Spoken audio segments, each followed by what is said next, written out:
బెడ్సాల వాళ్ళ అబ్బాయి private hospital కి తీసుకోవాలి. ఇవాళ ఏం ఎమర్జెన్సీ ఉందా అనుకున్నా. ప్రైవేట్ హాస్పిటల్ కి తీసుకోపోతే ఆ నల్లకుంట ఎస్ఐ ఎవడో వాడు ఈడికి పంపించిండు. ఆ నల్లకుంట ఎస్ఐలు ఎవరు, మీరు ఎస్ఐలు అది మర్చిపోకండి. ఈడికి పంపించారు. ఇక బెడ్స్ లేవు, ఇక బెడ్స్ లేవు.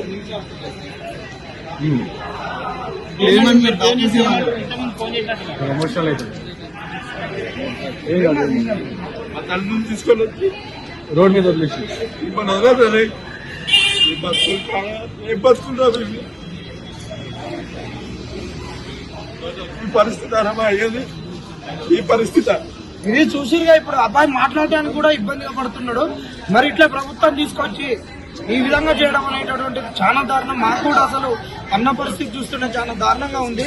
మరి ఇప్పటికైనా చూస్తాడు, ఇప్పటికైనా స్పందించి తక్షణమే ఇక్కడ ట్రీట్మెంట్ అందించేటట్టు చేయండి. లేదంటే మాత్రం వదిలిపెట్టండి, మేము అందరం చేసుకుంటాం. ఎట్టా ఒకట్లా ట్రీట్మెంట్ ఇప్పించుకుంటాం.